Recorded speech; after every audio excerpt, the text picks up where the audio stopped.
पता ही है कि 22 अप्रैल को पहलगाम में जब टूरिस्ट के ऊपर पाकिस्तान समर्थक आतंकवादियों द्वारा कायराना हमला करा गया और हमारी मां बहनों के सुहाग छीन लिए गए, सिंदूर उजाड़ दिए गए, जो भारत की प्रत्येक नारी के ऊपर हमला था, उसी दिन से पूरा देश गुस्से के ज्वार में उबल रहा था। सीमा सुरक्षा बल जो देश का एक महत्वपूर्ण हिस्सा है और प्रथम सुरक्षा पंक्ति है, उसके अधिकारियों से लेकर जवानों तक के दिल में बस एक ही बात थी, किस प्रकार इस घटना का मुंह तोड़ जवाब दिया जाए और समय आने पर पाकिस्तान के किस तरह दांत खट्टे कर दिए जाएं। जब हमारे परम आदरणीय प्रधानमंत्री ने इस घटना की बिफिटिंग रिप्लाई देने की कसम खाई, तो सीमा सुरक्षा बल महत्वपूर्ण अग्रिम पंक्ति पर पूरी तरह से तैयार था। साथ पाकिस्तान के द्वारा अपनी को छुपाने के लिए भारतीय पोस्टों पर, सीमा चौकियों पर आक्रमण कर दिया गया। सुंदरबनी सेक्टर के एरिया में फायरिंग की शुरुआत हुई। उस दिन गखरियाल बीओपी के ऊपर मैं भी वहीं था और मेरे साथ यहाँ पहले देखा है किस तरह सीमा भवानियों ने बहादुरी के साथ मुकाबला करा। वो पूरी शक्ति के जवाब दिया। उसके उपरांत भारतीय सेना ने, वायुसेना ने जिस तरह से इनके आतंकवादियों के अड्डों को भावलपुर में तबाह करा, पूरे पाकिस्तान में 100 किलोमीटर अंदर तक जाकर के जब इनके सीने पर प्रहार करा और भारतीय स्त्रियों की अस्मिता का बदला लिया, तो पाकिस्तान ने 9 तारीख को उसके प्रतिशोध में, बदले में सीमा चौकियों पर फायरिंग करनी शुरू कर दी। और हमारे जो भी सीमा चौकी पर अधिकारी, जवान, एसओ साहिबान तैनात थे, उन्होंने पूरी क्षमता के साथ, पूरी बहादुरी के साथ, पूरी निष्ठा के साथ और सीमा सुरक्षा बल के गौरव को ऊपर रखने के लिए उसका मुंह तोड़ जवाब दिया। मुझे याद आता है, सूरा सो पहचानिए जो लड़े दीन के हित और कतरा कतरा कट पड़े कभी न छाड़े खेत। गुरुओं की वाणी है। मतलब यह है कि जो दीन के लिए, मतलब जो कमजोर के लिए, देश के लिए, किसी अच्छे कॉज के लिए लड़े और चाहे शरीर के टुकड़े टुकड़े हो जाएं पर युद्ध के मैदान को नहीं छोड़े। तो आज मैं आपको हमारे उन बहादुर साथियों से मिलाना चाहूंगा जो पाकिस्तान के विध्वंसक हमले, जब पोस्टों पर ड्रोन से, आर्टिलरी के थ्रू हमले हो रहे थे, और ये हमारे बहादुर जवान, हमारे एसआई वेद व्यास जो हिमाचल के रहने वाले हैं, जिनकी नौकरी में मात्र 6 महीने बचे हुए थे, और ये जबरदस्त शक्ति के साथ पाकिस्तान की पोस्टों पर हमला कर रहे थे। इस बीच में इनके ऊपर, पोस्ट के ऊपर ड्रोन के द्वारा बम गिराया गया, आरटी की शेलिंग हुई। जैसा कि आपको पता है, इनके साथ 2 साथी वहां पर और थे, मोहम्मद इम्तियाज और दीपक। वो तो वीर गति को प्राप्त हुए और उन्होंने अपना सर्वोच्च बलिदान दिया। पर ये हमारे बहादुर जो एसआई थे, सब इंस्पेक्टर वेद व्यास साहब, जिनके सिर्फ 6 महीने बचे थे और ये भी बुरी तरह इंजर्ड हो गए। पर सबसे खूबसूरती की बात यह है, जिससे सीमा सुरक्षा बल का मान बढ़ता है, गौरव बढ़ता है और भारत को अपनी ऐसी संतानों पर हमेशा गर्व होता है कि इन्होंने इतना घायल होने के बाद भी दुश्मन के ऊपर ड्रोनों को गिराने के लिए अपने एलएमजी से जबरदस्त प्रहार करा और पोस्टों पर, पाकिस्तान पोस्टों पर लगातार अपनी तरफ से फायरिंग जारी रखी। और इनके मात्र अभी 6 महीने रिटायर होने में बचे हुए थे और ये लड़ते लड़ते ही बेहोश हो गए। इनको पता नहीं कि इनके साथ क्या हुआ। इनको जब हॉस्पिटल ले जाया गया, वहां इनकी टांग, पता पड़ा कि एम्पुटेशन की नौबत आ गई। पर ये तब भी विचलित नहीं हुए। जब इनको होश आया तो मैं इनसे जाकर के मिला, तो इन्होंने कहा कि सर, मेरी और लड़ने की इच्छा है, मैं कुछ इस देश के लिए और करना चाहता हूं। मतलब मैं एज ए कमांडर इनका, मैंने इनको सैल्यूट करा कि वास्तव में तुम जैसे बहादुरों के ऊपर ही के कारण ही ये देश हमारा इतना आज मतलब शक्तिशाली हो रखा है। इसी तरह हमारे दूसरे जवान हैं ब्रजमोहन,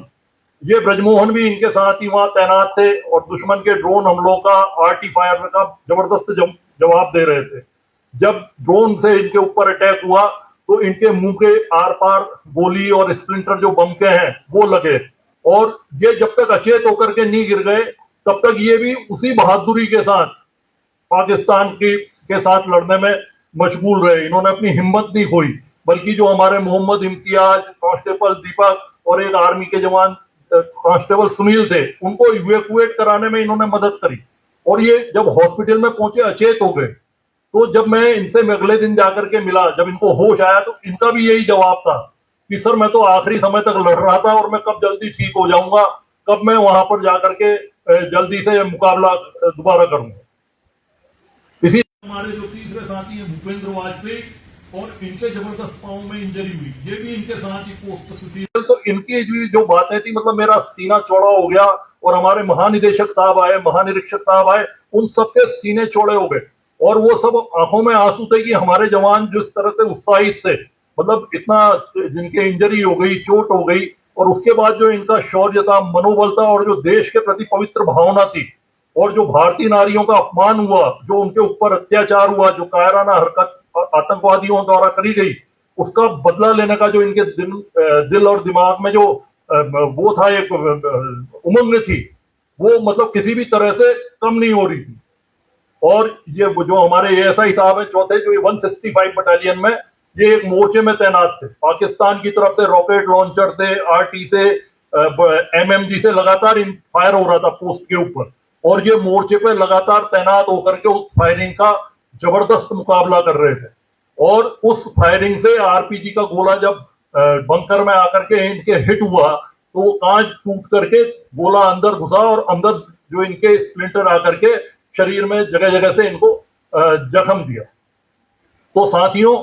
आप मतलब इन बहादुर जवानों से जब बात करेंगे तो आपको लगेगा कि कितना हमारा राष्ट्र, मतलब कैसे कैसे यहाँ राष्ट्रभक्त हैं, और जो सीमा सुरक्षा बल है, जो देश की प्रथम पंक्ति है, किस तरह से बहादुरी से देश का गौरव बढ़ा रहा है। और पूरे देशवासियों के मन में ये भाव हमेशा बढ़ता है कि जब तक हमें कोई हमारे देश के ऊपर खराब नजरों से, बुरी नजरों से नहीं देख सकता, कोई हमारे यहाँ पे किसी भी तरह का आतंकवाद, किसी का भी कुदृष्टि को नहीं पड़ने दिया जाएगा। देश की जो इंटेग्रिटी है, सॉवरेनिटी है, अखंडता, एकता, प्रभुता की हर कीमत पर रक्षा करी जाएगी, चाहे उसके लिए हमें कितनी ही कुर्बानियां देनी पड़े। तो मैं अभी आप सब लोगों से रिक्वेस्ट करूंगा कि आप ये हमारे इन बहादुर sub inspector, assistant sub inspector, और जो हमारे जवान है भूपेंद्र वाजपेयी और बालकृष्ण, किस तरह आप देखिए, जो बालकृष्ण है, इनके तो गले में खाने की ट्यूब लगा रखी थी, जिससे ये खाना इनसे नहीं खाया जा रहा था।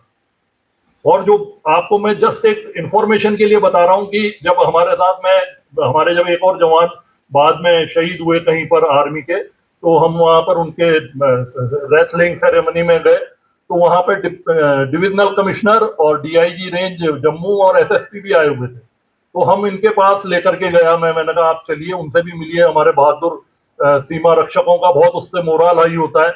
और जब वहां हम पहुंचे, तो जो वेद व्यास के जो शब्द थे हमारे सब इंस्पेक्टर के, जिनकी सिर्फ 6 महीने की नौकरी बची है, टांग कट चुकी है, मेरे को नहीं लगता इससे बड़ी कोई कुर्बानी हो सकती है, और इनके मतलब वचनों ने हम सबके आंखों में आंसू ला दिए। इन्होंने कहा सर, एक क्या मैं 100 जन्म ऐसे दे सकता हूँ, 100 बार मैं अपनी टांगे कटा सकता हूँ, और हमने जो करना है सर वो जरूर करेंगे, और आप लोग आते हैं तो हमारा हमको खुशी हो जाती है। मतलब इतनी हम्बल रिप्लाई, इतनी करुणामयी रिप्लाई, मुझे नहीं लगता सीमा सुरक्षा बल का जवान ही कोई बहादुर, और जिसके पास सिर्फ 6 महीने है नौकरी के, मतलब आप सोचिए, जो अपनी सारी जिम्मेदारियां, मतलब पूरी इतनी लंबी नौकरी बीएसएफ में करके घर जाने के नजदीक है, तो ये इनका जज्बा था, मतलब देश के प्रति, सीमा सुरक्षा बल के प्रति। तो अभी आप सब लोग इनसे बात करेंगे तो आपको इनके जज्बे का, इनके हौसले का, अभी ये वहां से डिस्चार्ज होकर के आए, और मैं पूरे सीमा सुरक्षा बल की तरफ से मेरे सभी बहादुर साथियों को बहुत बहुत शुभकामनाएं देता हूं। आप सब लोग जल्दी से ठीक हो जाएं और वापस उसी गौरव के साथ, उसी जोश के साथ सीमाओं पर